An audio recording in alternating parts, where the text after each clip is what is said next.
موضوع درس في إثبات المعاد آخر سورة ياسين تفصيل میں کثیر. الحمد لله رب العالمين والصلاة والسلام على أشرف الأنبياء وسيد المرسلين سيدنا محمد وعلى آله وأصحابه أجمعين.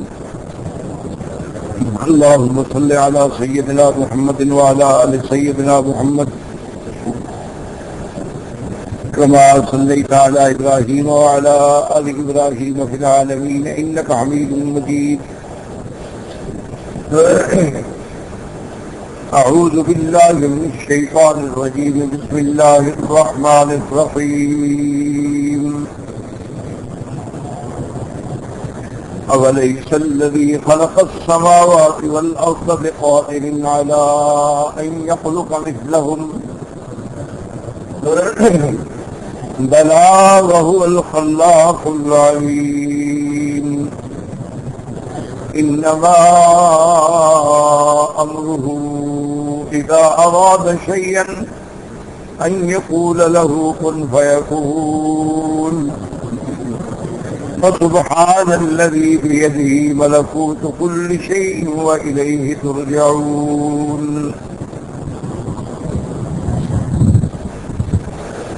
قال المؤلف والمفسر رحمه الله تعالى أدام النفع بعلومه وعلومكم في الدارين آمين إلى أن قال.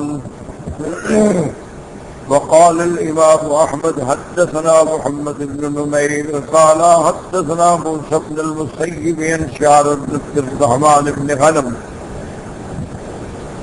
عن أبي ذر رضي الله تعالى عنه قال إن رسول الله صلى الله عليه وسلم قال إن الله تعالى يقول. جب حضور فرمائے کہ اللہ فرماتی ہے مانا حدیث قدسی ہے، حدیث الہی ہے. ان اللہ تعالی یقول یا عبادی کلکم مذنب الا من عافیت. اللہ تبارک و تعالی فرماتی ہیں کہ میرے بندو تم ہر بندہ گناہگار ہے مگر وہ جس کو میں نے گناہوں سے محفوظ رکھا. فاستغفرونی اغفر لکم.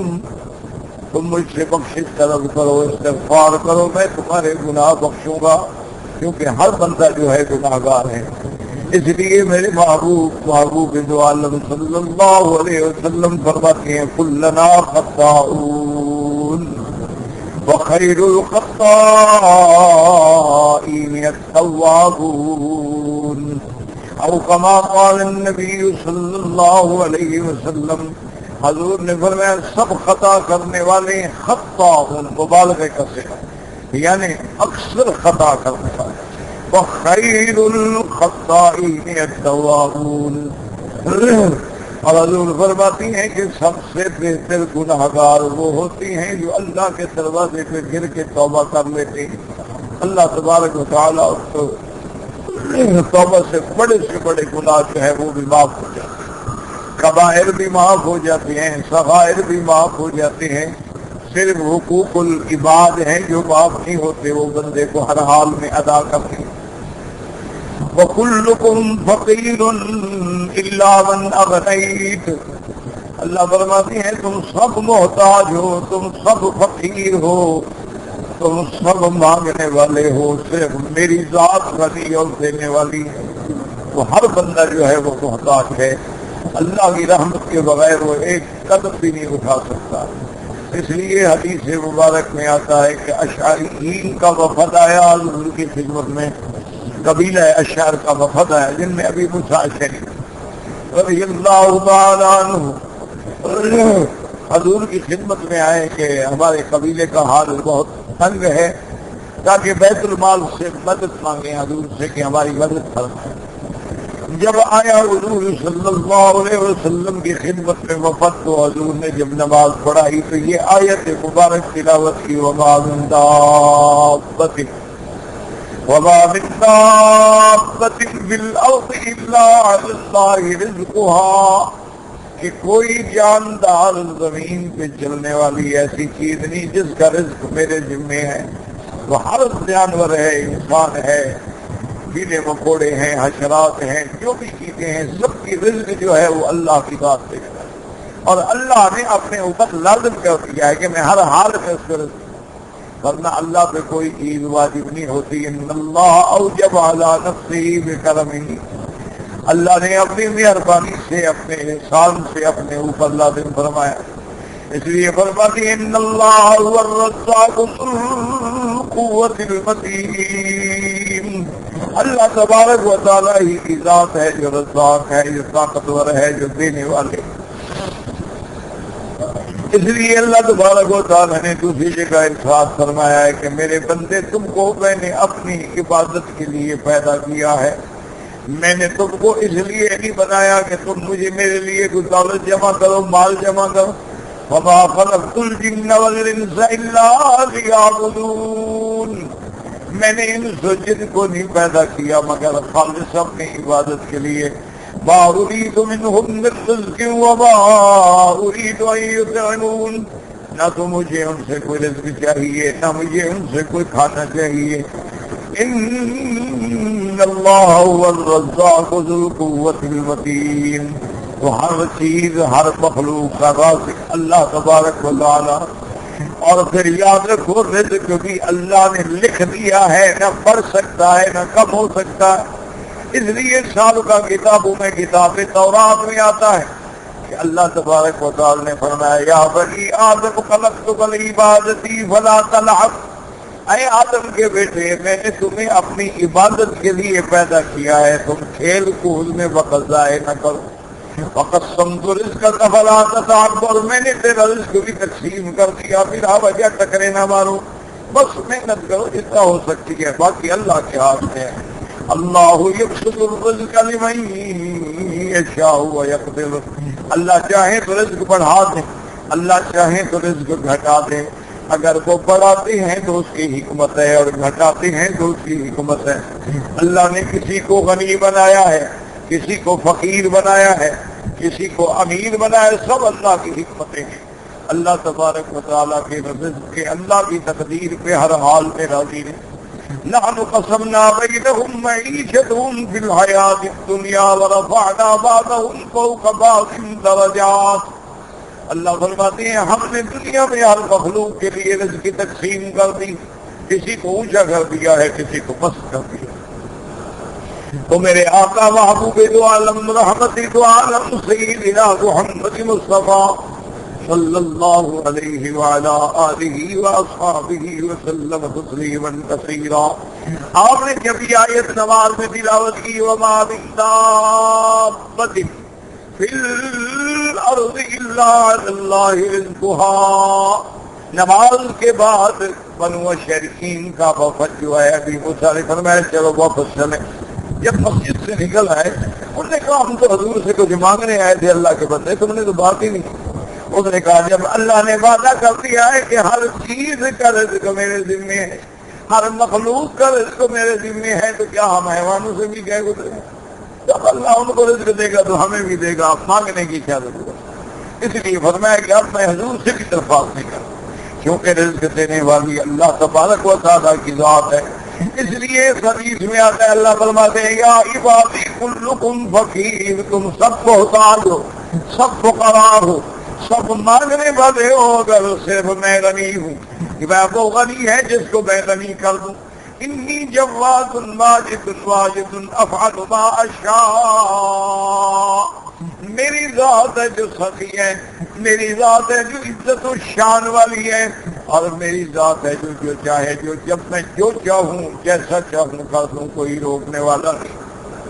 عطائی کلام وعذابی کلام، میں اگر کسی کو دینا چاہوں حکم ہی دینا ہے میں نے، اور کوئی، اور میں اگر کسی کو عذاب دینا چاہوں تب بھی میں نے حکم دینا ہے.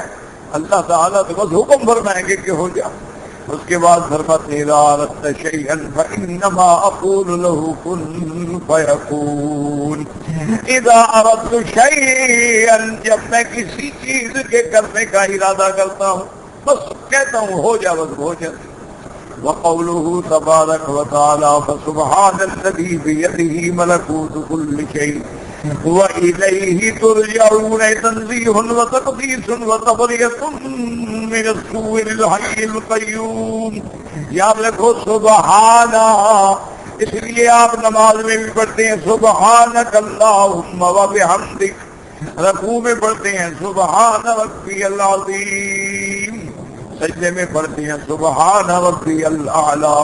تو سبحانہ کا معنی جو اردو میں کہتے ہیں کہ پاک ہے تیری ذات، یعنی اللہ کی تنزیہ ہے، تقدیس ہے کہ اللہ تبارک و تعالی ہر صفت نقصان سے پاک ہے.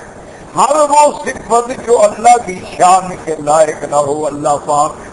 اس لیے آپ دیکھیں کہ اللہ کھانے سے پاک ہے، پینے سے پاک ہے، بیوی سے پاک ہے، اولاد سے پاک ہے، عجز سے پاک ہے، نقص سے پاک ہے، نیند سے پاک ہے، اونگ سے پاک ہے، فنا سے پاک ہے. تو اللہ تعالیٰ کی تسبیح اور تنزیہ اور تبریۃ من السوء اور ہر بری چیز سے اللہ بری ہے. بالحی القیوم، جس نے جو زندہ ہے، زندہ تھا اور ہمیشہ ہوگا. القیوم، جو سارے مخلوق کو تھامنے والا ہے.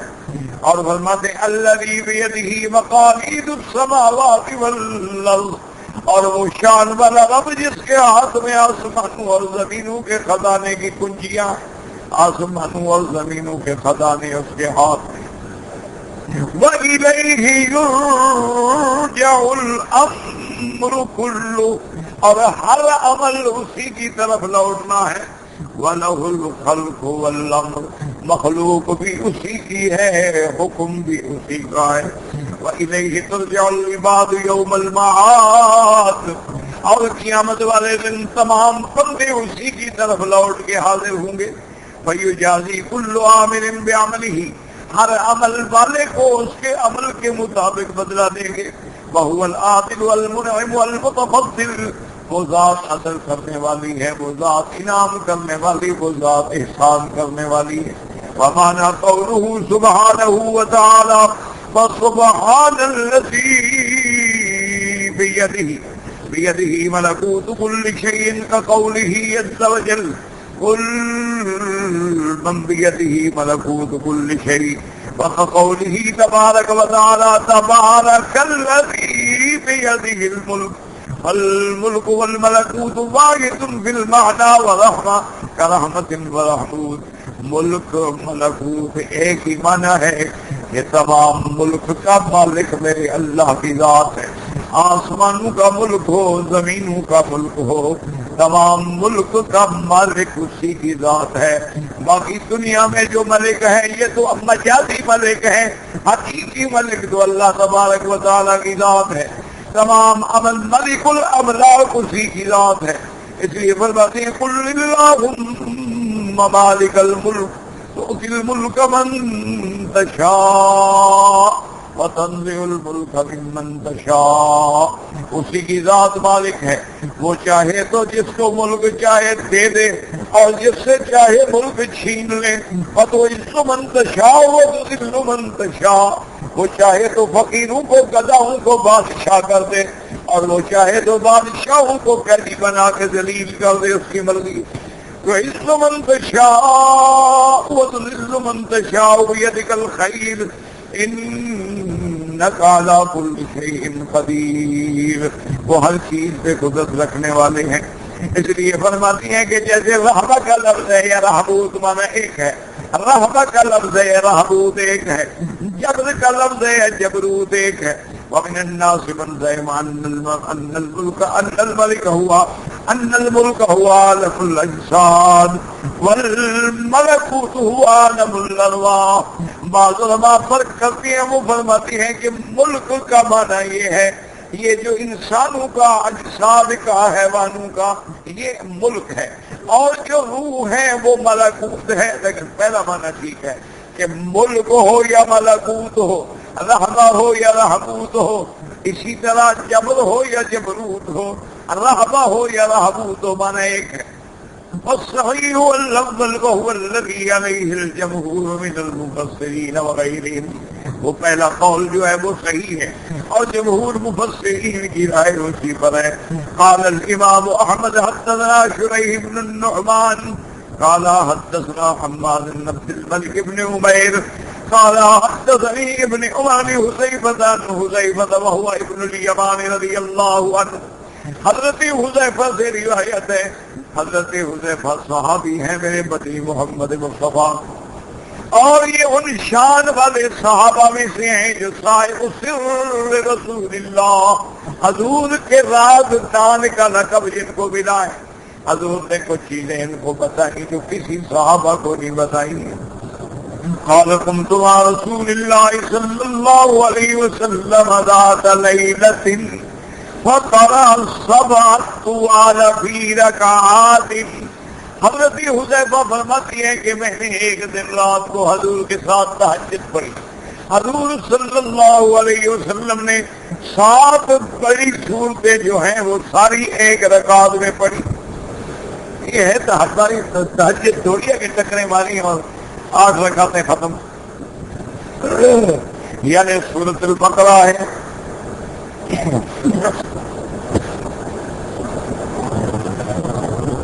سورت آل عمران ہے, اسی طرح سورت النساء ہے, سورت مائدہ ہے, سورت انعام ہے, اسی طرح انفال. یہ 7 طوال ہیں بڑی صورت. تو یہ ساری صورتیں حضور نے ایک رکعت میں پڑھی. آپ اندازہ لگائیں کتنا وقت لگا ہوگا. اچھا پھر حضور کی تلاوت جو تھی آپ پہ ایک ایک حرف پڑھتے تھے. صحابی کی شان دیکھیں جو حضور کے ساتھ کھڑے ہیں. وَكَانَ إِذَا رَفَعَ رَأْسَهُ مِنَ الرُّكُوعِ. اور میرے مدنی جب سر مبارک اٹھاتے رکوع سے تو فرماتے سمع اللہ لمن حمدہ ثم قال الحمد للہ ذی الملکوت والجبروت والکبریاء والعظمۃ. وكان ركوعه مثل قيامه وسجوده مثل ركوعه فانصرف وقد كادت تنكسر رجلاي. اور حضور جب سر اٹھاتے تھے رکوع سے تو فرماتے سمع اللہ لمن حمدہ. یاد رکھو مختلف ہے. ربنا لك الحمد حمدا كثيرا طيبا مباركا كما يحب ربنا ويرضى.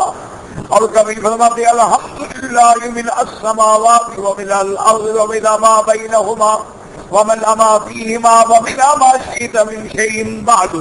اور کبھی رکوع میں کھڑے کھڑے فرماتے اللہم لا مانع لما اعطیت ولا معطی لما منعت ولا ينفع ذا الجد منک الجد. اور ایک دفعہ حضور نے رکوع میں کھڑے کھڑے یہ بھی فرمایا احق ما قال العبد وكلنا لك عبد اللهم لا مانع لما اعطيت ولا معطي لما منعت ولا ينفع ذا الجد منك الجد. اسی طرح حضور نے رکوع کے بعد یہ بھی فرمایا اللهم باعد بيني وبين خطاياي كما باعدت بين المشرق والمغرب. اور صحابی کہتی ہیں کہ پھر حضور نے رکوع اتنی لمبا کیا جتنی کی رات رکعت لمبی تھی. اور پھر حضور نے سجود بھی اتنا لمبا کیا جتنا رکوع لمبا تھا. خود اندازہ کریں وہ کیسی نماز ہوتی شان. اللہ اکبر اللہ اکبر اللہ اکبر. بس دعا کریں. ہم تو ایک نمونہ بناتے ہیں, نقل بناتے ہیں. اللہ چاہے تو قبول فرمائے. نہ ہماری نمازیں ہیں, نہ ہماری کوئی تہجد ہے, نہ اشراق ہے, نہ نوافل ہیں, نہ طواف ہیں. ایک نقل ہے بس. مالک الملک راضی ہو جائے اس کو اصل کرا کر دیتے. اور صحابی سے سنے, اور صحابی بھی حذیفہ جیسا صحابی. آپ فرماتے ہیں کہ وقت ان بنصرف وقت کادت. اور جب آپ نماز سے پھرے فارغ ہو گئے اور میں بھی نماز سے فارغ ہوا تو قریب تھا کہ میری ٹانگیں ٹوٹ جاتی. یعنی اتنا کیا کھڑے کھڑے فرمایا بیٹھ جاؤ. ایک بات میں آتے کہ لوگوں کے سر پہ سوار ہوتے کیوں تنگ کرتے ہیں. انا للہ و انا الیہ راجعون. کسی اسلام میں دین میں عقل میں حکم ہے کہ بعد میں آؤ اور سب کی جلد میں فلاں کے آگے آ جاؤ. کوئی اخلاق کی ہے دنیا میں یا نہیں ہے. لا حول ولا قوت الا بالله. یہاں ہے بعد میں پھر جہاں جگہ بھی دے بیٹھ جائیں بس.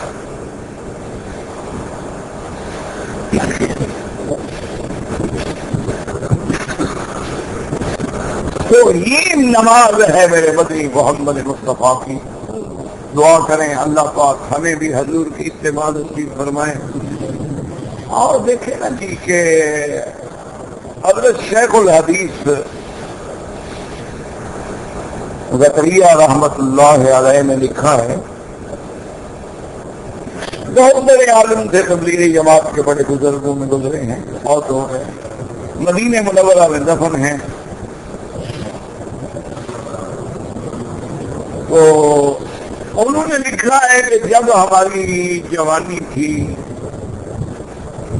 وہ مجھے گھر والے، والدہ، دادیاں، نانیاں، گھر کی پھوپھیاں، بوڑھی عورتیں سب کہتی تھی زکریا تم قرآن لوگوں کو رمضان میں سناتے ہو، اب گھر والوں کا کوئی حق نہیں. تو حضرت رمضان سناتے تھے مسجد میں، تو لوگوں کو تو قرآن سناتے ہو، بھائی ہم جو گھر والے ہیں ہمارا بھی کوئی حق ہے کہ ہمیں بھی سناؤ. حضرت میں مجھے وقت نہ ملے، مصروفیت ہو، مطالعہ، پڑھنا، پڑھانا، پھر منزل، پھر رمضان، پھر روزہ، عبادات. ایک دن فرماتے ہیں کہ میں نے بڑی مشکل سے وقت نکالا اور میں نے پیغام بھیج دیا کہ آج عشاء نماز فرض پڑھ کے میں آ جاؤں گا اور انشاءاللہ پھر میں تراویح بھی وہیں گھر میں پڑھوں گا اور سب محلے والوں کو اور گھر والوں کو، رشتہ داروں کو بلا لوں. وہ کہتے ہیں انہوں نے سب کو اکٹھا کر لیا اور میں نے جا کے الحمدللہ نماز شروع کی. جوانی تھی، جوش تھا طبیعت میں، میں نے کہا کہ بس ٹھیک ہے آج ہمت کرتے ہیں. تو فرماتے ہیں کہ الحمدللہ پہلی رکعت میں میں نے 15 پارے میں سورۃ الکہف پہ آگے رکوع کیا اور دوسری رکعت جو تھی والناس پہ آ کر میں نے رکوع کیا. سحر کا وقت بھی ہو گیا، پورا قرآن 2 رکعت میں ختم کیا. میں نے کہا میں انشاءاللہ کبھی نہیں کہے گی، نہ اماں کہے گی، نہ دادی کہے گی، ان کو کافی ہے ایک رات کے لیے جتنا میں نے ان کو تھکایا ہے. تو فرماتے میں سلام پھیرا تو دادی نے بلایا کہ لگی اور زکریا ادھر آؤ، اتنی منزل میری روز کی ہے اور پڑھنا ہے تو کھڑے ہو جاؤ. دادیاں یہ تھی تو پھر پوتے بھی تو یہ پیدا ہوئے نا. آج دادیاں گانے والی ہوں تو پوتے مولوی پیدا ہوئے. آپ حضرت قاری فتح محمد صاحب رحمت اللہ علیہ، ان کو تو میں نے خود زیارت کی ہے، بڑی محبت فرماتے، جب آتے تھے میرے کمرے میں رہتے تھے. مدینہ منورہ میں ملاقات ہو گئی، فرمایا کہ بھائی کب جا رہے ہو مکہ؟ نابینا سے یا معذور سے. میں نے کہا حضرت میں نے کل جائیں، مجھے بھی لے جاؤ گے؟ میں نے کہا بالکل حضرت، کیسے بھی، آپ کو کیسے لے جاؤ، بس مجھے بھی لے لینا. تو خیر میں نے گاڑی میں حضرت کو اپنے ساتھ بٹھایا اور باقی ساتھیوں نے پیچھے کر دیا. گاڑی میں نے خود چلائی. اب حضرت بیٹھے ہوں تو میرے لیے تو شرف تھا کہ میں ان کا ڈرائیور بن جاؤں، ان کا خادم بن جاؤں. اب حضرت قرآن شریف پڑھ رہے ہیں، پڑھتے پڑھتے میرے کندھے پہ سر رکھ کے بالکل سو جاتے اور خراٹے مارنا شروع کرتے. اور جب نیند کھلتی مجال ہے جس آیت پہ قرآن بند کیا تھا وہی سے پھر بند کیا. یہ تو میں نے خود دیکھا ہے نا میرے ساتھ. اللہ ان کی قبروں پہ کروڑوں رحمت. ایک دفعہ میں درس دے رہا تھا تو حضرت جیسے وہ ستون ہے نا سامنے، ستون کے پاس کھڑے نفلیں پڑھ رہے. میرے دل میں شیطان نے خیال ڈالا انسان ہے. میں نے کہا آپ دیکھو حضرت وہاں کھڑے ہوئے نفلیں پڑھ رہے ہیں اور احسان لگانے آئے ہیں مولوی مکی پہ کہ میں تمہاری تقریر اور درس سنتا ہوں. نفلیں اپنی پڑھ رہے ہیں، کھڑے اتنے دور ہیں اور احسان مولوی مکی پہ کر رہے ہیں کہ جناب ہم آپ کا درس سننے کے لیے آتے ہیں. بس ایسے 1 منٹ کے لیے خیال آیا، نکل گیا. صبح کو حضرت طواف کرتے تھے، میں درس سے فارغ ہو کے ایک آدھا چکر حضرت کے ساتھ کرتا. میں جب جاتا تو پھر کندھے پہ ہاتھ رکھ لیتے. ایک چکر میں بس میری طاقت اتنا تھی، میں دوسرا چکر ان کے ساتھ نہیں کرتے. ایک چکر میں جب ہاتھ رکھا تو فرمانے لگے کہ حضرت رات کون سی حدیث پڑھا رہے تھے، ذرا اس کا پھر ترجمہ کرو. میں نے اس حدیث کا ترجمہ کیا فرمایا تھا، یہ تو غلط کر رہے ہو ترجمہ تو یوں نہیں ہے. پھر مجھے صحیح ترجمہ سکھلایا. میں نے کہا دیکھیں حضرت نے کیسے نصیحت کرتی ہو، جو مجھے خیال آ رہا تھا کہ حضرت سن نہیں رہے، حضرت سن بھی رہے تھے، سمجھ بھی رہے تھے، یاد بھی تھا، میری غلطی بھی پکڑ کے رکھی۔ لوگ تھے کہاں سے ہم ڈھونڈ کے لے آئے؟ آج تو ہے پیٹ بڑا ہو، گلے میں ایک نیلے پیلے سبز رنگ کا کپڑا لٹکا لیں، زلفیں بڑی رکھ لیں، ٹوپیاں الٹی پہن لیں، بس مولوی صاحب آ رہے ہیں، آتا جاتا کچھ بھی نہ ہو۔ بڑے لوگ تھے، اللہ ان کی قبروں پہ رحمت کرے۔ میں نے دوسرے درس میں طلبا سے کہا کہ کل فلاں حدیث پر جو میں نے تقریر کی تھی وہ غلط، اصل تقریر یہ ہے۔ کسی نے جا کے حضرت کو بتلایا کہ آج مولوی مکی نے کہا کہ میں نے غلط کیا تھا، تو آپ حیران ہوں گے کہ مغرب کی نماز کے بعد جو ہاتھ اٹھا کے بیٹھے میرے لیے دعا کرنے، عشاء کی اذان ہو گئی اور ہاتھ اٹھا کے بیٹھے، کہ بھائی یہی تو عالم کی شان ہے نا کہ اپنی غلطی کو مان لیا اور شاگردوں کو بھی بتا دیا کہ میں نے غلطی کی تھی۔ ورنہ بڑے بڑے مولوی تو کتابیں بدلتے میں، ایڈیشن بدلتے میں، لیکن مانے نہیں۔ یہ عالم کی شان ہوتی ہے جو اپنی غلطی کو مان لے۔ کتنے مسائل ہیں جس میں امام ابو حنیفہ کو چھوڑ کے شاگردوں کے قول پہ ہم نے فتوے دیے، امام ابو یوسف اور صاحبین کے قول پہ، بس اسی بات پہ جو خوش ہوئے مغرب سے عشاء تک دعا۔ اللہ ان کی قبروں پر کروڑوں رحمتیں فرمائے، اللہ تبارک و تعالیٰ ان کی قبروں کو باغ جنت بنا دے۔ کیا لوگ تھے، نفل میں کھڑے ہیں، کھڑے، یعنی آپ حیران ہوں کہ میں نے خود دیکھا ہے، ایک دفعہ عمرہ کر رہے تھے، میں بھی عمرہ کر رہا تھا، تو میں نے سلام کیا، کہتے میرے ساتھ کیا؟ میں نے کہا نہیں حضرت میری توبہ ہے آپ کے ساتھ۔ کہتے کیا ہو گیا؟ میں نے کہا حضرت ہماری کوئی ہمت ہے کہ ہم آپ کے ساتھ عمرہ؟ 4 5 گھنٹے لگتے تھے صفا دوڑنے میں، یہ نہیں ہے کہ دوڑے بھاگا جان چھڑاؤ، جلدی کرو جان چھڑاؤ، ہم تو جان چھڑانے آتے ہیں نا کہ جلدی کرو جناب، اور سر نہیں اٹھاتے، جلدی جلدی کپڑے پہن لیتے ہیں، سوٹ پہنے کے ہمارے میک اپ اور سنگار سے فرقہ۔ ہاں جی تم بڑے چودھری کے چاند ہو کے 2 چادریں باندھنے میں، وہ لباس جو اللہ نے اپنے لیے حکم دیا ہے اس میں تمہیں شرم آ رہی ہے۔ اللہ نے یہ حکم دیا ہے نا کہ 2 کپڑے پہن کے آؤ، کہ یہی تمہیں 2 چادریں ملیں گی جب مرو، اور کیا ملے گا؟ تمہارے ساتھ گھر کا سامان رکھیں گے، صوفے کے ساتھ دفن کریں گے، پلنگ کے ساتھ دفن کریں گے، یہی 2 چادریں ہیں۔ اللہ فرماتے ہیں دنیا میں باندھ کے موت کو اور قبر کو یاد کر لو کہ اسی لباس میرے پاس آنا ہے، تیاری کر لو دنیا میں۔ تو حضرت جناب اور صفا پہ کھڑے ہیں اور دعا کر رہے ہیں، اور دعا کر رہے ہیں، اور 1 گھنٹے کی تو دعا ہے، نہ رو رہے ہیں اور دعا کر رہے ہیں۔ یہ لوگ ہم کہاں سے دیں؟ اللہ تبارک و تعالیٰ ان کی قبروں پہ کروڑوں رحمتیں فرمائے۔ میرے خیال میں اس وقت آپ کے پاکستان میں میرا اپنا جو انداز ہے 80% جو قاری ہیں وہ حضرت کے شاگرد ہوں گے یا شاگردوں کے شاگرد ہوں گے، میرا جو خیال ہے، یعنی پانی پتی جتنی لوگ ہیں یہ سب حضرت کے شاگرد۔ بس اللہ نے قبول فرما۔ اچھا 7 قرات، ایک قرات سے شروع کیا الحمد سے والناس تک، اسی میں قرآن ختم، پھر دوسری قرات، پھر تیسری قرات، پھر چوتھی۔ ابھی بھی ان کے شاگرد قاری طاہر صاحب موجود ہیں مدینہ منورہ میں، یہ نہیں کہو کہ مولوی مکی ہے بڑے مارا ہے، ابھی موجود ہے بندہ، عالم بھی ہے قاری بھی ہے۔ اللہ نے اتنا حفظ دیا ہے، ایک دن فرمایا تھے کہ آج سے 3 سال پہلے رمضان میں جو ایک امام سے فلاں کو جگہ پہ غلطی ہوئی تھی مجھے وہ بھی یاد ہے، اور ہر قرات میں پورا قرآن پڑھ سکتا۔ یہ نہیں ہے جس سے کہانیاں نہیں ہیں، حقائق ہیں، موجود ہیں لوگ پڑھنے والے۔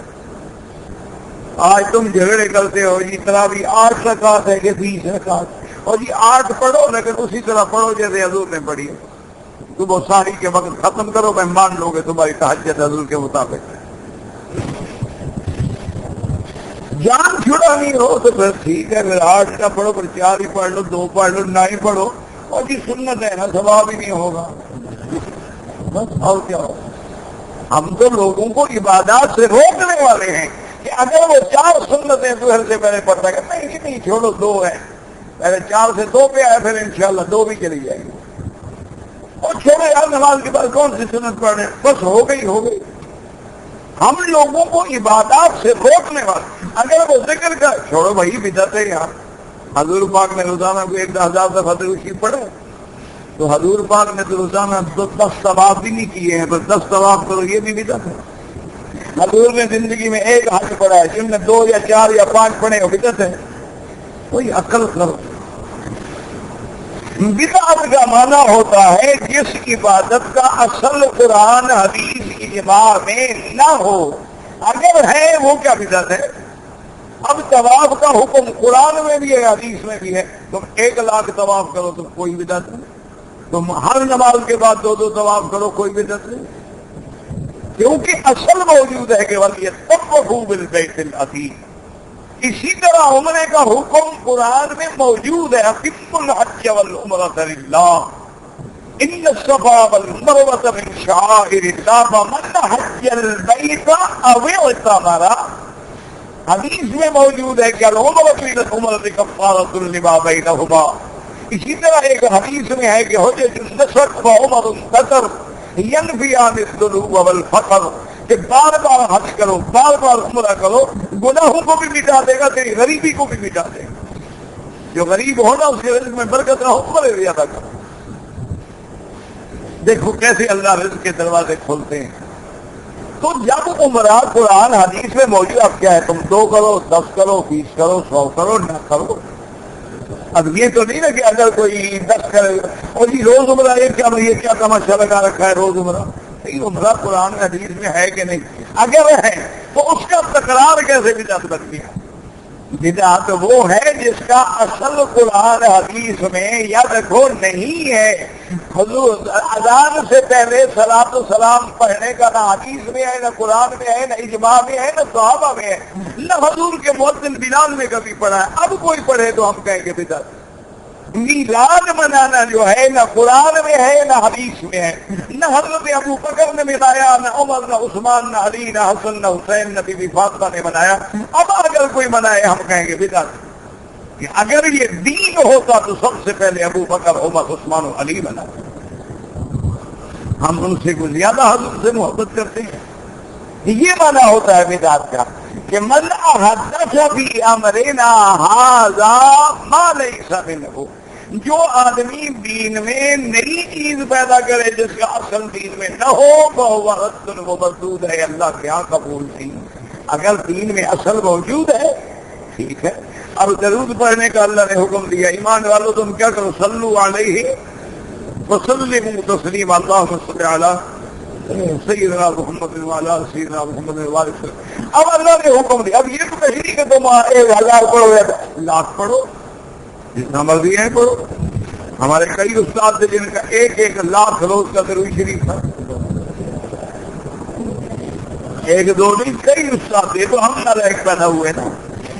استاد تو اللہ نے بڑے اچھے دیے تھے, شیخ بھی بڑے اچھے دیے تھے, والدین بھی بڑے اچھے دیے تھے, لیکن ہم قدرتی کی بات ہے نالائق پاگل جاہل پیدا ہوئے. یہ تو ان کی دعائیں ہیں, وہ کام لے رہے ہیں.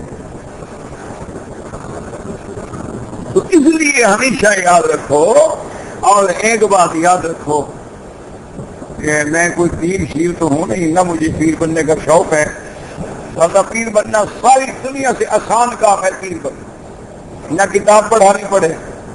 ایسا نہیں مولوی جو بنو کتاب پڑھا ہو گیا اگلا سوال کرتے پھر, یہ تو مشکل کام ہے. پیر بننے کا مزہ ہے کہ نہ, اور جتنا چپ رہو اتنا پیری اونچی چمکے. بولو ہی نہیں نا کسی سے, بس حضرت میں نے وہ بدن نقل والی سیا بی بی مریم کا سیرا جو سلسلہ ہے ہمارا بی بی مریم سے ملتا ہے. ان نے بھی تو چپ کر ہوتا رکھا تھا نا. اشارت ہی اشارہ کیا, بولی بس نہ بولو پیر بن گئے. اچھا ایک قبر قریب ہو نہیں, سبحان اللہ, پھر تو سمجھے تمہاری مل لگ گئی. اس پر 2-3 خلاف ڈال دو اور چپ کر کے بیٹھے رہو. جو گزرے السلام علیکم بس چپ. حضرت بات پوچھ رہی ہیں چپ. دھوپ میں حضرت کیوں بیٹھے ہیں چپ. جب لوگ رات کو سو کے اچھی طرح کھانا کھانا 2-3 کلو کھا کھو کے پھر اگلے دن کے لیے پھر چپ کر کے پھر بیٹھ جائے. بس انشاءاللہ 15 دن کے بعد تمہاری فیکٹری چالو ہو جائے گی، لوگ آنے شروع ہو جائیں گے، منتیں ماننی شروع ہو جائیں گے۔ اچھا اب 100 بیمار جو ہے کسی کو تو اللہ نے شفا دینی ہے، جس کو شفا ہو گئی وہ تمہارا پکا مرید، اور جس کو شفا نہ ہوئی وہ وہاں بھی ہے۔ بس بڑا آسان کام ہے، پیر بننا سب سے آسان کام ہے، نہ علم پڑھنا پڑے، نہ قرآن پڑھنا پڑے، نہ حدیث پڑھنی پڑے، نہ کچھ کرنا پڑے، اچھا نہ عبادت کرنی پڑے۔ کیوں کوئی نماز نہیں پڑھتا؟ کب بھائی مقبوب نماز عادت پڑھتے ہیں، ایک مکے میں، ایک پڑھتے ہیں مدینے میں، ایک پڑھتے ہیں کربلا میں، ایک پڑھتے ہیں کوہ طور پہ، ایک پڑھتے ہیں بغداد شریف میں، لیکن روٹی کھانے کے لیے بدبخت ہمارے جان نہیں چھوڑتا، اتنی جگہوں پہ جاتا ہے وہ اس کو روٹی بھی نہیں کھلاتے۔ آج کل تو یہ حالت ہے، وہ لوگ چلے گئے اولئک آبائی۔ اس لیے میں آپ کو بتا رہا ہوں، بس 2 چیزوں کو لازم پکڑ لو، کبھی قیامت تک کسی کے محتاج نہیں رہو گے۔ ایک حضور پہ درود شریف جتنا ہو سکے پڑھو، وضو ہے، نہیں ہے، عورت ہے، مرد ہے، حیض ہے، جس حال میں بھی ہو درود پڑھو۔ اور دوسرا استغفار، استغفر اللہ الذی لا الہ الا هو الحی القیوم واتوب الیہ۔ استغفار پڑھو، یہ لمبا ہے نہیں یاد ہے، استغفر اللہ استغفر اللہ استغفر اللہ۔ روزانہ کم از کم تم 100 سے شروع کرو، پھر 1000 پھر 2000 بڑھاتے چلے جاؤ۔ ایک مہینے میں دیکھو کہ انقلاب آتا ہے کہ نہیں آتا، رزق کے دروازے بھی کھل جائیں گے اور ہر بلائیں ٹل جائیں گے۔ ہر مصیبت 2 وظیفے یاد کر لو، اور کہ ایک اچھا، اور دونوں کا حکم قرآن میں دیا ہے، درود پڑھنے کا حکم اللہ نے قرآن میں دیا ہے کہ نہیں؟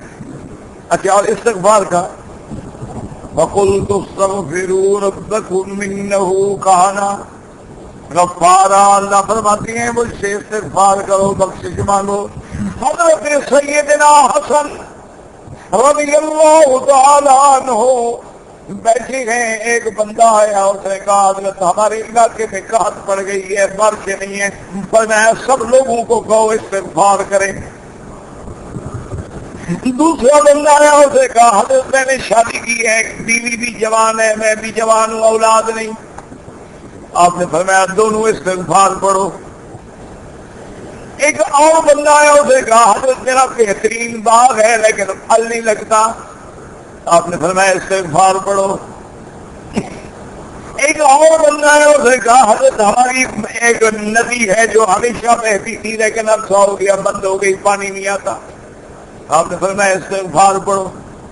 سارے علاقے والوں سے کہو استغفار۔ جب وہ چلے گئے تو ایک جو حجت والا دوست تھا، اس نے کہا حضرت حسن آج تو آپ نے کمال کر دیا ہے، اولاد نہیں ہے استغفار پڑھو، روٹی نہیں ہے استغفار پڑھو، قحط ہے استغفار پڑھو، پانی نہیں ہے۔ ہر آدمی کو ایک ہی وظیفہ بتایا اور کوئی وظیفہ آپ کو نہیں آتا۔ حضرت حسن نے فرمایا یہ میں نے نہیں بتایا، یہ تو اللہ کا حکم ہے قرآن میں۔ وَقُلْتُ اسْتَغْفِرُوا رَبَّكُمْ إِنَّهُ كَانَ غَفَّارًا۔ بخشش مانگو، وہ بخشنے والا ہے۔ يُرْسِلِ السَّمَاءَ عَلَيْكُمْ مِدْرَارًا، وہ آسمانوں سے موسلا دھار بارشیں برسانے والا ہے۔ وَيُمْدِدْكُمْ بِأَمْوَالٍ، تمہارے مال بڑھانے والا ہے۔ وَبَنِينَ، تمہاری اولاد بڑھانے والا ہے۔ وَيَجْعَلْ لَكُمْ جَنَّاتٍ وَيَجْعَلْ لَكُمْ أَنْهَارًا، اور وہ تمہارے لیے باغات بنانے والا ہے، نہریں چلانے والا ہے۔ یہ تو اللہ نے حکم دیا ہے، میں نے تو اپنی طرف سے کوئی وظیفہ نہیں بتایا۔ اس لیے یہ 2 وظیفے یاد رکھ لیں، ایک درود شریف اور ایک استغفار۔ بس یہ 1 مہینہ تو تجربہ کرو فقیر کے کہنے پہ، اور جتنا پڑھ سکتے ہو پڑھ۔ وضو نہیں ہے کوئی بات، شیطان کر دیا وضو کر کے بعد میں پڑھنا منع ہے کہ جائے پڑھے نہیں، نہ وضو کرے گا نہ پڑھے گا۔ تو وضو ہو نہ ہو، میں تو بندہ ہوں نا، پڑھ رہا ہوں۔ بازار جا رہے ہو، کام پہ جا رہے ہو، ہل چلا رہے ہو، دکان پہ بیٹھے ہو، بس استغفار پڑھو اور درود شریف پڑھو۔ 1 مہینہ تجربہ کر کے دیکھ لو انشاءاللہ کہ اس کے ثمرات اور نتائج کیا نکل۔ باقی یہ جو جھوٹے پیر شیر ہیں ان کے چکروں سے بچا کر،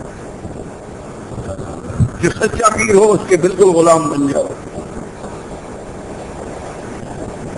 حضرت نوح علیہ السلام نے اپنے بیٹے کی تربیت میں غفلت برتی تھی، نہیں برتی تھی، لیکن بعض فیصلے ایسے ہوتے ہیں جہاں ہماری ساری تربیتیں فیل ہو کے تقدیر غالب آ جائے، لیکن ایک عمومی قاعدہ کیا ہے کہ لا تلہکم اموالکم ولا اولادکم عن ذکر اللہ.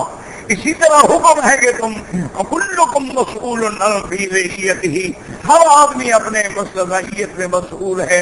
اسی طرح حضور نے فرمایا اپنی اولاد کے اچھے نام رکھو، اچھی تربیت کرو اور ان کو نماز سکھاؤ، اور جب 10 سال کے ہو جائیں ان کے فراش الگ کر دو، پھر وہ ماں کے ساتھ یا کسی کے ساتھ ایک کمرے میں ایک لحاظ پہ نہ سوئیں. تو یہ تربیت ہماری ذمہ داری ہے، لیکن وہ جب چاہے ہماری تربیت تم کو بھی فیل کر دے.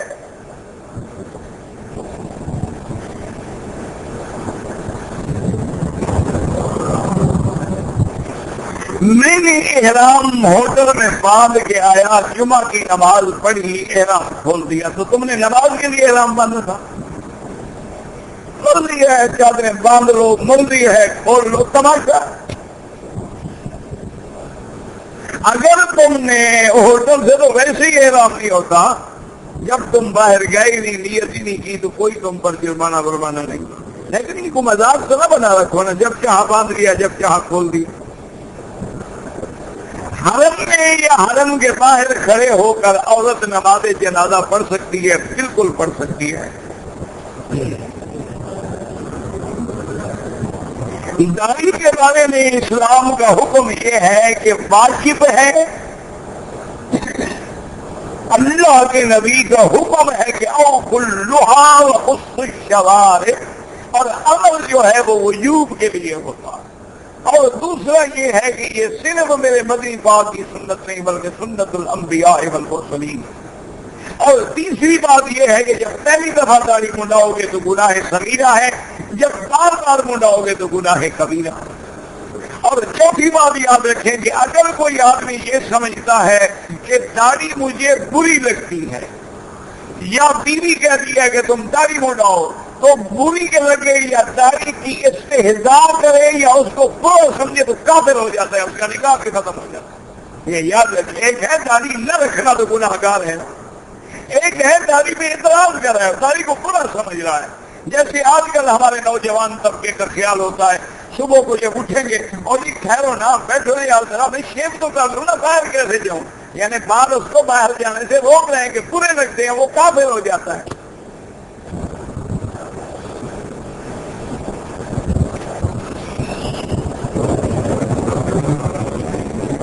اگر کوئی آدمی زندہ ہے اس کے لیے دعا کریں، عمر اپنے لیے کریں، اس کے لیے دعا کریں، اللہ اس کو نصیب کرے. ہاں کوئی معذور ہے، عذر ہے، اس نے کہا ہے میرا عمرہ کرو، پھر کر سکتے ہو.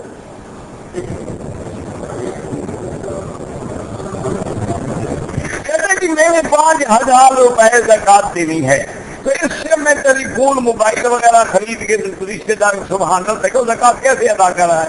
تو میں ایسا کرو ٹیلی ویژن لے کے بھیجو، موبائل میں ادا نہیں ہوگی. ڈش لے کے بھیجو، ٹیلی ویژن لے کے بھیجو، ٹی وی ڈی لے کے بھیجو، کسی چیز لے کے بھیجو جو بالکل فلم پرنٹ والی، تاکہ تمام لعنتیں تیرے سر پہ لکھی جائیں قیامت تک. تو شرم کرو، زکات غریبوں کا حق ہے کہ موبائل دینے والوں کا. پھر کہتے ہیں مولوی مکی صاحب ناراض ہو جاتے ہیں. ناراض نہ ہو آدمی، کیا ہو یار، اگر میں بلوچ جاتی ہوں میرا بھی کبھی تک گھوم جاتا ہے نا، لاکھ میں مولوی بن جاؤں لیکن یہ وہ تو اندر سے خناس تو نہیں نکلتا. اگر نکاح کے وقت بچے کو کلمے نہ پڑھائے جائیں تو نکاح ہو جائے گا کون سے پھر کلمے. اگر مسلمان ہیں تو کلمے پڑھانے کی کیا ضرورت ہے. باقی نکاح کے وقت ایجاب قبول ضروری ہے. لڑکی بھی اور لڑکے کو بھی بتایا جائے کہ تمہارا نکاح فلاں کے ساتھ بعوض حق المہر موجودگی گواہان کر رہے ہیں، تمہیں قبول ہے. لازم ایجاب قبول نہ ہو تو نکاح نہیں ہوگا. نماز جنازہ میں پہلی تکبیر کے بعد امام احمد بن حنبل اور امام شافعی رحمۃ اللہ علیہ کے نزدیک فاتحہ ہے، دوسری تکبیر کے بعد درود ہے، لیکن احناف کے نزدیک پہلی تکبیر کے بعد ثنا ہے، اور دوسری تکبیر کے بعد درود ہے، اور یہ موطا امام محمد میں حضرت ابی ہریرہ سے حدیث موجود ہے۔ خادم حرم جو کام کر رہے ہیں ان کو زکات کے پیسے دے دیں، بالکل دے دیں، یہ غریب مستحق ہے۔ 400-500 ریال میں کیا ہوتا ہے؟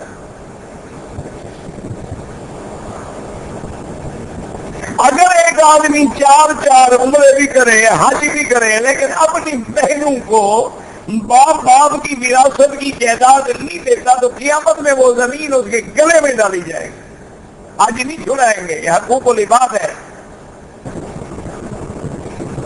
میں نے عمرہ کیا، طواف میں نے حجر اسود کی طرف سے شروع کیا، لیکن استلام مقام ابراہیم پہ کیا۔ بہرحال یہ غلط ہے، حجر اسود سے شروع کرو، استلام بھی حجر اسود پہ کرو، ختم بھی حجر اسود پہ کرو۔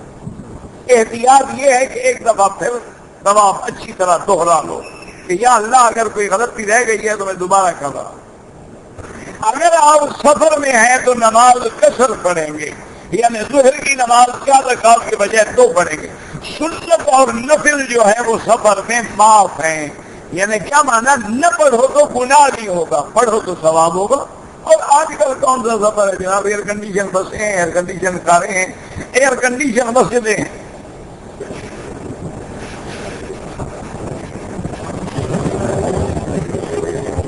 ویسے اکثر کے وقت امام حاجی کے پیچھے پتہ نہیں کیا ہے، کیا لکھا ہے سمجھ نہیں آیا۔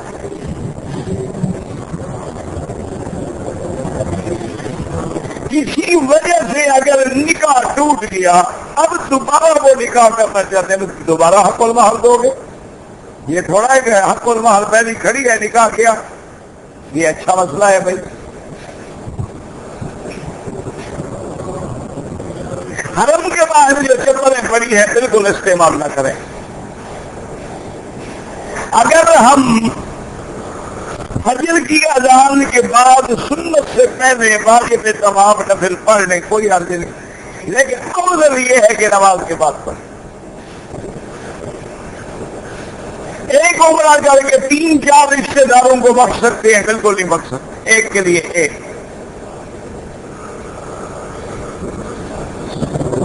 اگر ایک لڑکی کی منگنی ایک بھائی کے ساتھ تھی لیکن بعد میں وہ منگنی توڑ کے دوسرے بھائی کے ساتھ ہو گئی تو کوئی بات نہیں، منگنی کیا ہوتی ہے؟ منگنی تو کچھ ہی نہیں ہوتی ہے، تو رواج ہے، اصل بات نکاح ہے۔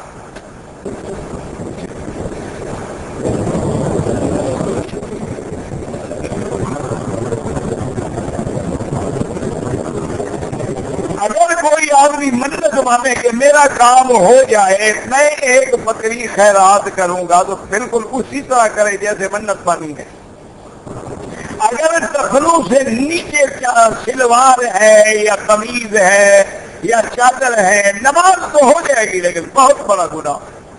حضور نے فرمایا ویل للاعقاب من النار، عورت کی شلوار جو ہے وہ ٹخنے سے بھی نیچے ہو، بلکہ اس کا کپڑا تو اگر پاؤں سے بھی نیچے ہو تو شرعاً زیادہ پسندیدہ ہے۔ لیکن آج کل الٹا ہو گیا کام، مردوں کے کپڑے نیچے ہوتے جا رہے ہیں، عورتوں کے اونچے ہوتے جا رہے ہیں، پتہ نہیں کہاں پہنچیں گے۔ اب مرد جو شلوار پہنتے ہیں نا، پانچا جوتے میں ہوتا ہے، بڑے آدمی کی نشانی یہ ہے کہ آدھا باہر ہو آدھا جوتے میں۔ اور عورتیں جو بڑے لوگوں کی جدید ماڈرنائز فیملی سے تعلق رکھتی ہیں، ان کی شلوار یا پاجامے جو ہے ماشاءاللہ وہ بھی انجلی پہ ہوتے ہیں، اس لیے ان کا نام بھی مولوی شلوار ہے۔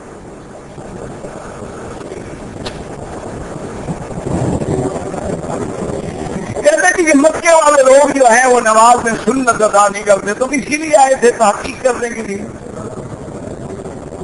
ان کو مسئلے کا پتا ہے، تمہاری طرح جاہل نہیں ہے، سنت گھر میں افضل ہے، تمہاری طرح نہیں کہ وہی کھڑے ہو جاؤ لوگوں کا راستہ روک کر، اور پھر تم مسافر ہو، تمہارا ٹھکانا نہیں۔ وہ لوگ مسئلہ سمجھتے ہیں کہ حضور سنتیں گھر میں پڑھتے۔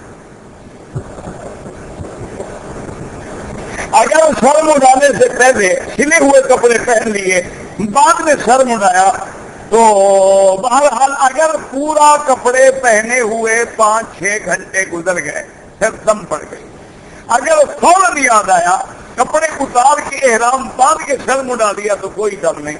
24 گھنٹے میں کتنے عمرے کر سکتے ہیں؟ جتنی ٹانگوں میں دم ہو. نفلی عبادت ہے.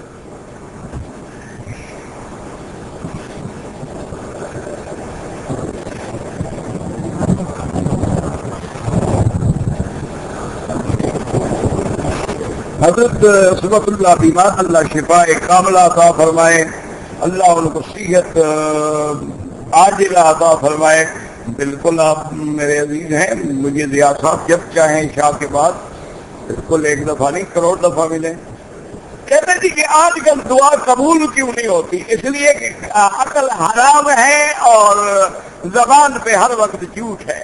حضور نے فرمایا کہ جب ملبسوں کا حرام وماکلوں کا حرام ومشربوں کا حرام، جب تیرا پینا حرام سے ہو، کھانا حرام سے ہو، لباس حرام سے ہو اور تیری زبان پہ سچ نہ رہے، تو بڑی دعائیں مانگے گا، یا رب یا رب یا اللہ یستجاب لکم. پھر کہاں تمہاری دعائیں قبول ہوں گی؟ میں بحرین سے عمرے کے لیے آیا ہوں، والدین کے لیے عمرہ کر سکتا ہوں، بالکل عمرہ کریں، حج کریں، والدین کا حق ہے. ایک آدمی حالت احرام میں وضو کرنے کے لیے گیا، وہاں صابن رکھا تھا، اسے پکڑا پھر چھوڑ دیا، کچھ نہیں ہوتا.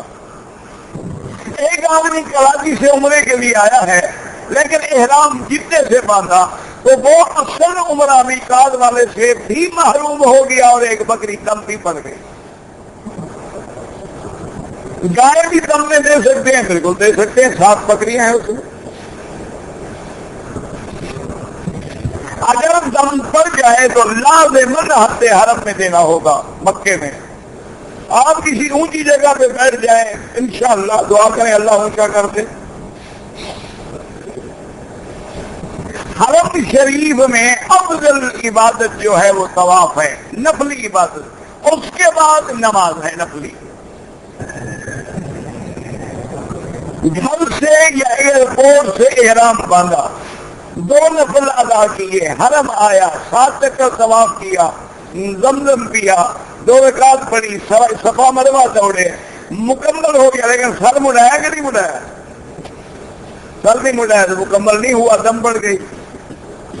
صحیح اتنا لمبا میں کب پڑھوں گا تو کب جواب دوں. ایک آدمی نے بیوی کو طلاق طلاق طلاق طلاق 3 دفعہ دے دیا. حنفی مسلک میں 3 ہو گیا، ان میں سے کوئی گنجائش نہیں. باقی آپ ایسا کریں گے دارالفتاء میں جا کے درخواست دیں یا کسی اہل حدیث علماء سے پوچھیں، شاید کو رستہ نکل آئے. حنفی تو 3 کو 3 سمجھتے ہیں، 1 نہیں سمجھتے. وہ کہتے ہیں کسی کو 3 گولیاں مارو اور کہو 1 لگی ہے. اگر آپ فجر کے بعد یا عصر کے بعد قضا نماز بعد میں پڑھیں سورج نکلنے کے بعد.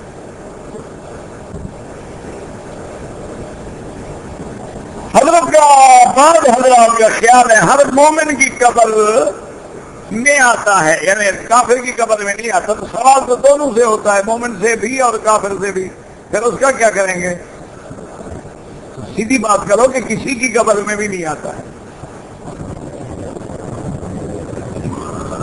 جو دعائیں تمہیں یاد ہے طواف میں پڑھتے رہو، درود شریف پڑھو، استغفار پڑھو، کلمہ پڑھو.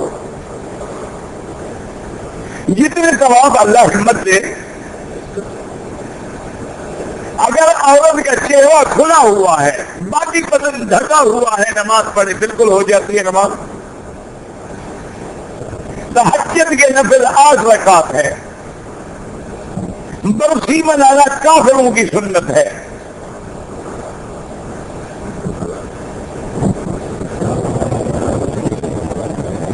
پیارے پیارے پیلی چپل پہنتے ہیں، کسی صحابی کی سنت میں پیلی چپل پہننا.